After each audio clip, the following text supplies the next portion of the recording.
Selamat datang kembali di The Deep Dive. Oke, kali ini kita mau bedah sesuatu yang menarik banget. Kita dapat transkrip kuliah dari kanal Predictive History. Biasanya kan kalau kita ngomongin awal peradaban, yang kepikiran itu pertanian, kota, tulisan. Tapi sumber ini ngajuin ide yang sedikit beda. Gimana kalau fondasi peradaban kita itu bukan soal perut, tapi soal roh? Gimana kalau dorongan religius itu yang justru lebih dulu ada? Dan untuk menjawab itu, kita diajak mundur jauh banget, sekitar 30.000 tahun ke masa lalu, ke dalam gua-gua di zaman es. Nah, sumber ini menyajikan satu interpretasi yang sangat provokatif soal lukisan-lukisan gua itu. Tapi, perlu kita ingat dari awal ya, ini satu dari banyak teori. Bukti dari masa sejauh itu kan sedikit banget dan bisa ditafsirkan macam-macam. Jadi anggap aja kita ini detektif sejarah gitu. Coba nyusun puzzle raksasa dengan kepingan yang terbatas. Misi kita, ya membongkar argumen ini. Oke, kita mulai dari TKP-nya langsung, gua-gua itu. Coba deh bayangin, Anda ada di dalam gua. Gelap total, dingin, lembab. Bukan tempat yang nyaman buat nongkrong kan? Apalagi buat melukis. Nah, sumber ini mulai dengan 3 pertanyaan dasar. 1. Gimana sih cara mereka melukis di kegelapan kayak gitu? 2. Kenapa di situ? Kenapa di bagian gua yang paling dalam, yang susah dijangkau? Dan 3, ini yang paling bikin pusing, lukisan ini sebenarnya tentang apa? Pertanyaan gimananya itu yang paling gampang dijawab, tapi tetap nunjukin kecerdasan mereka. Tekniknya sederhana aja. Mereka pakai apa yang ada di alam. Warna merah itu dari oker, sejenis tanah liat gitu yang ditumbuk. Warna hitam dari arang. Nah, buat cahayanya, ini yang menarik. Mereka bikin semacam lampu obor darurat dari lumut yang dicelup ke lemak hewan yang dibakar. Bayangin betapa dramatisnya suasana di dalam sana. Cuma diterangi api kecil yang kelap-kelip. Oke, dari cahaya remang-remang itu, kita masuk ke pertanyaan, kenapa? Di sini nih misterinya mulai kebuka. Kalau tujuannya cuma dekorasi, kan lebih gampang di mulut gua aja yang terang. Betul. Tapi mereka justru masuk jauh ke dalam. Dan sumber ini nunjukin satu petunjuk kunci. Banyak lukisan ini ada di ruang-ruang gua dengan akustik terbaik. Tepat. Akustik terbaik. Artinya, kalau kamu bersuara di sana, gemanya itu luar biasa. Wow. Bisa bertahan lama banget, jadi efeknya kayak menghipnotis. Dan bukan cuma itu loh. Di beberapa gua itu juga ditemukan alat musik paling awal, kayak seruling dari tulang burung. Jadi kalau kita gabungin semua petunjuknya, lukisan megah, cahaya api, ruangan dengan akustik kayak katedral alami, plus alunan musik. Ini bukan lagi galeri seni, ini panggung buat ritual. Sebuah pengalaman religius bersama, oke. Kalau ini memang ritual keagamaan, pertanyaannya jadi lebih dalam lagi. Apa yang sebenarnya mereka yakini? Agama apa 30.000 tahun lalu? Kan nggak ada kitab suci atau tulisan apapun. Betul, jadi disinilah kita harus pakai imajinasi yang terinformasi kayak yang disaranin sumber ini. Coba kita posisikan diri kita jadi mereka. Tanpa sains modern, apa sih yang bakal bikin kita takjub? Pertama, kelahiran. Tiba-tiba dari tubuh perempuan muncul manusia baru. Itu kan keajaiban. Dari mana datangnya kehidupan ini? Lalu malam hari tanpa polusi cahaya, mereka lihat jutaan bintang. Pasti mikir itu dunia lain atau mungkin dunia para arwah. Iya, atau pas ada yang sakit parah, demam tinggi, terus entah gimana bisa sembuh. Itu pasti dilihat bukan sebagai proses biologis, tapi semacam pertarungan spiritual. Oke, oke, masuk akal. Nah, dari keajaiban-keajaiban fundamental inilah, kerangka kepercayaan yang kita sebut animisme mulai terbentuk. Intinya adalah keyakinan bahwa segala sesuatu di alam ini punya jiwa. Manusia, hewan, pohon, bahkan batu, semuanya punya roh. Dan dari sini muncul satu konsep kunci yang coba direkonstruksi, konsep portal. Portal, maksudnya gimana tuh? Gini, kalau kehidupan itu datang dari dunia lain, dunia para roh, maka rahim ibu adalah portal pertama, tempat jiwa itu masuk ke dunia kita.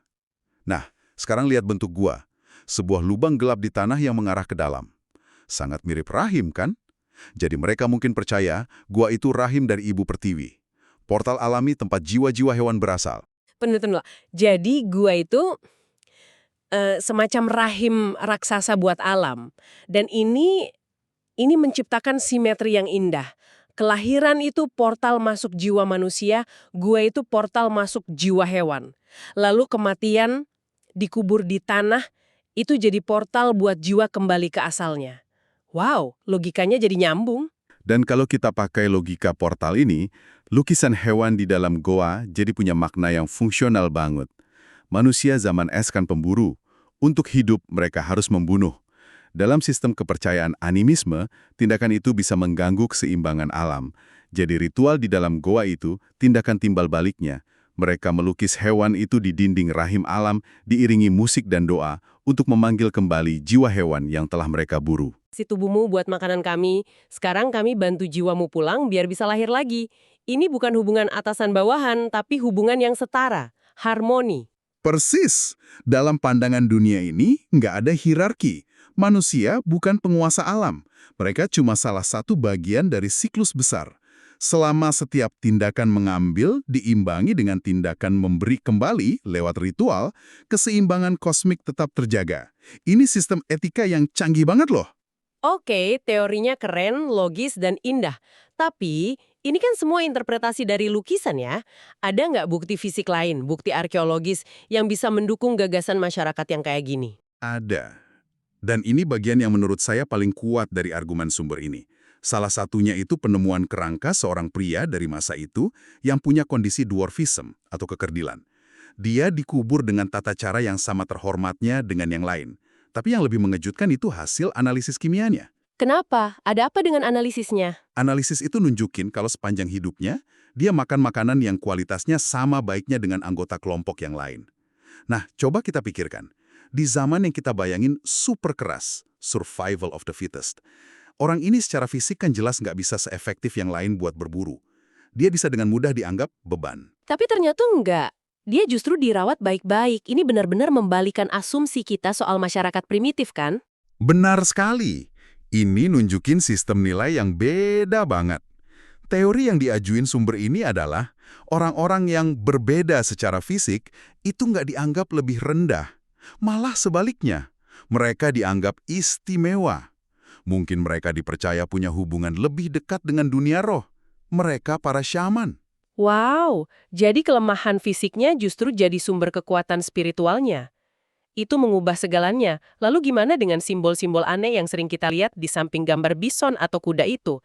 Garis, titik, spiral. Nah, itu bukti pendukung kedua yang sangat kuat. Sumber ini merujuk penelitian luar biasa dari antropolog Genevieve von Petzinger. Dia bertahun-tahun mendokumentasikan simbol-simbol non-figuratif ini.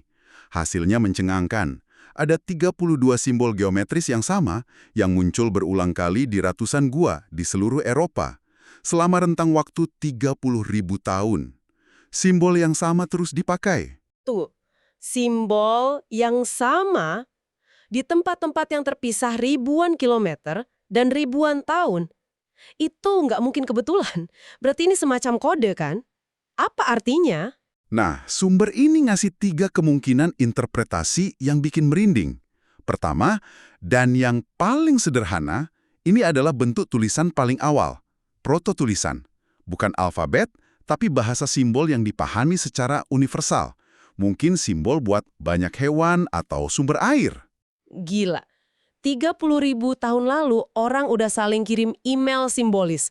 Oke, itu kemungkinan pertama. Yang kedua? Kemungkinan kedua, simbol-simbol ini cara buat ngegambarin konsep abstrak. Kamu kan nggak bisa melukis kehidupan atau keseimbangan, tapi kamu bisa menggambarkannya secara simbolis. Mungkin spiral itu artinya siklus. Mungkin deretan titik itu artinya koneksi. Ini lompatan intelektual yang luar biasa. Oke, itu sudah cukup dalam. Lalu kemungkinan ketiga. Kemungkinan ketiga ini yang levelnya udah lain. Sangat spekulatif, tapi juga menarik banget. Bahwa simbol-simbol ini adalah bahasa dari dunia roh. Maksudnya gini, dalam banyak budaya, para syaman sering pakai tanaman psikedelik atau teknik trans, uat berkunjung ke dunia roh. Dan saat dalam kondisi itu, mereka sering laporin, lihat pola-pola geometris, spiral, terowongan, kisi-kisi. Jadi, bisa jadi para seniman gua ini, yang mungkin juga syaman, nggak menciptakan simbol itu. Mereka cuma melukiskan apa yang mereka lihat dalam perjalanan spiritual mereka. Oke, jadi kita punya ritual multisensori, syaman yang dihormati, dan bahkan mungkin semacam bahasa universal dari dunia roh.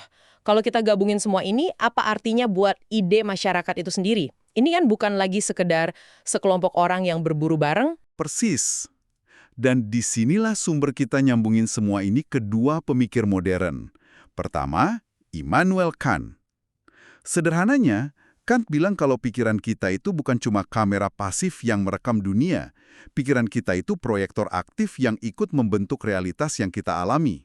Jadi, kalau mereka percaya dunia roh itu ada dan sama nyatanya dengan badak yang mereka buru, maka bagi mereka, dunia roh itu memang ada. Realitas mereka dibentuk oleh keyakinan kolektif itu. Tepat sekali. Dan ini nyambung ke pemikir kedua, Emil Durkheim. Durkheim bilang kalau agama itu intinya adalah sistem gagasan yang bikin sekelompok manusia bisa ngebayangin diri mereka sebagai satu kesatuan, sebuah masyarakat. Agama menciptakan apa yang dia sebut kesadaran kolektif. Itu mitologi bersama, cerita bersama yang jadi lem pengikat komunitas. Jadi, argumen utama sumber ini, kalau disimpulkan adalah bahwa manusia itu pada dasarnya hewan religius, homo religiosus. Kebutuhan kita akan makna, akan cerita bersama, itu datang lebih dulu. Ini kayak menantang pandangan klasik lain kan? Kayak Marx yang bilang kita ini hewan ekonomi, atau Darwinis yang bilang kita cuma hewan biologis. Betul. Sumber ini nggak menolak dorongan ekonomi atau biologi, tentu itu nyata. Tapi argumennya adalah, yang bikin kita jadi manusia, yang bisa bangun masyarakat kompleks, itu adalah dorongan ketiga ini. Dorongan untuk menciptakan realitas bersama lewat mitos dan ritual. Mungkin dorongan religius inilah pondasi awalnya. Oke, jadi mari kita rangkum sebentar. Dari pembahasan kita ini, kita dapat gambaran yang radikal. Lukisan gua zaman es itu bukan sekadar seni primitif. Ia adalah jendela menuju sistem kepercayaan yang canggih. Animisme yang melihat dunia sebagai jaringan jiwa yang saling terhubung. Dan kesadaran kolektif yang mereka bangun lewat ritual itulah yang mungkin jadi perekat sosial pertama. Fondasi masyarakat manusia. Benar. Dan sebagai penutup, saya mau tinggalin satu pemikiran terakhir dari sumber ini yang mungkin paling provokatif. Jika inti kepercayaan mereka adalah kesakralan kehidupan, yang paling jelas ada di misteri kelahiran dari rahim perempuan, dan jika figur dewa awal seringkali digambarkan sebagai Dewi Ibu, ada kemungkinan besar masyarakat pemburu pengumpul ini jauh lebih egaliter atau bahkan mungkin matriarkal. Wah, ini beneran membalikkan narasi sejarah yang biasanya kita dengar, yang selalu soal raja, prajurit, laki-laki yang berkuasa. Tepat. Konsep hierarki yang kaku dengan satu dewa laki-laki di puncak itu perkembangan yang datang jauh lebih kemudian. Jadi pertanyaan untuk Anda renungkan adalah ini. Jika fondasi paling awal masyarakat kita mungkin dibangun di atas gagasan keseimbangan, keterhubungan, dan kesetaraan, aspek apa dari kesadaran kolektif purba itu yang telah hilang dalam dunia modern kita? Dan apa yang bisa kita pelajari dengan melihat kembali ke sana?